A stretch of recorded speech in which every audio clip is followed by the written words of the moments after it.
ముందు దొబ్బేస్తుంది జాగ్రత్తగా. ఒక ముద్ద చూపించండి మేడం.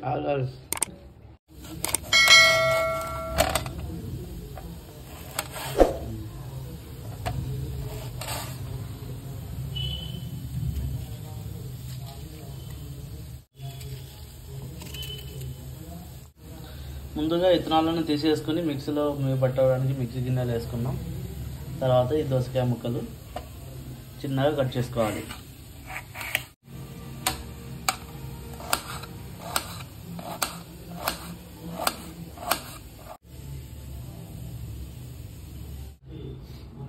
అలా చిన్న చిన్న ముక్కలు కట్ చేసుకున్న తర్వాత కొన్ని ఏమో పెద్ద ముక్కలు కట్ చేసుకొని మిక్సీలో వేసుకోవాలి, ఎందుకంటే గ్రేవీ కోసమని.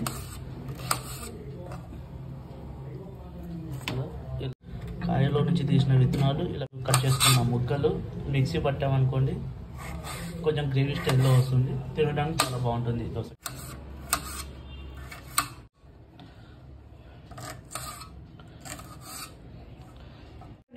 రెండు పచ్చిమిర్చి చాలా. Okay, right.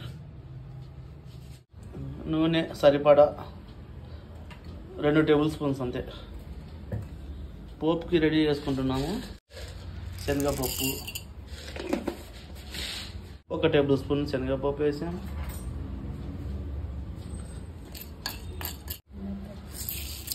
మినప్పప్పు 1/2 టేబుల్ స్పూన్, 1 టేబుల్ స్పూన్ మినప్పప్పు, 1 టేబుల్ స్పూన్ శనగపప్పు, 2 టేబుల్ స్పూన్ ఆయిల్,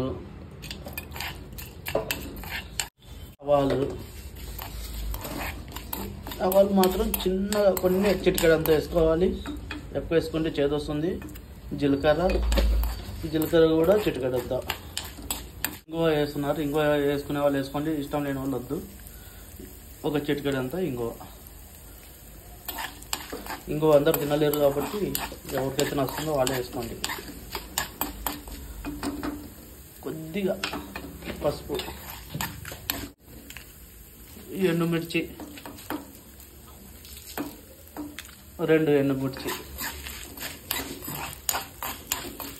కావాలంటే ఇందులోనే 1 పచ్చిమిర్చి కూడా వేసుకోవచ్చు, 1 లేదా 2. కారం ఎక్కువ ఇష్టపడేవాళ్ళు.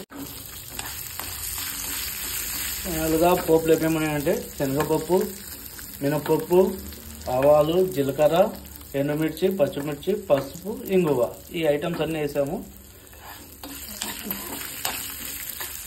అది ఇంగువ వేసుకుంటే డైజెషన్ ప్రాబ్లం ఉండదు, సో అందరూ ఇంగువ తినండి.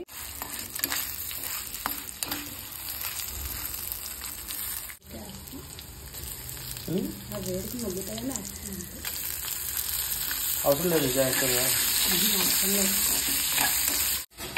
యాక్చువల్గా ఈ మిక్సీ జార్లో ఏమేమి ఉన్నాయంటే దోసకాయ విత్తనాలు, పచ్చిమిర్చి, దోసకాయ ముక్కలు ఉన్నాయి.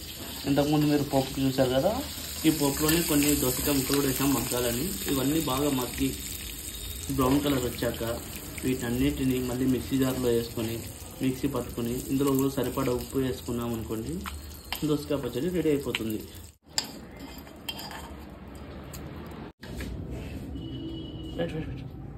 ఇందులో రుచికి సరిపడా ఉప్పు వేసుకోవాలి. పసుపు ఆల్రెడీ పోపులోనే వేసాం కాబట్టి పసుపు అవసరం లేదు, సాల్ట్ 1 వేసుకుంటే సరిపోతుంది.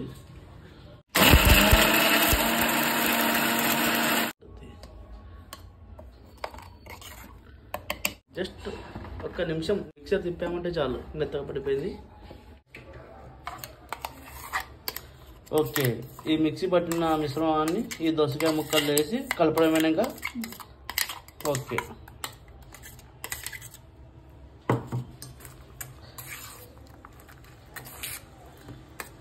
వీటిని చపాతీలో తినొచ్చు, రైస్లో తినొచ్చు, ఎలా కావాలంటే అలా తినొచ్చు.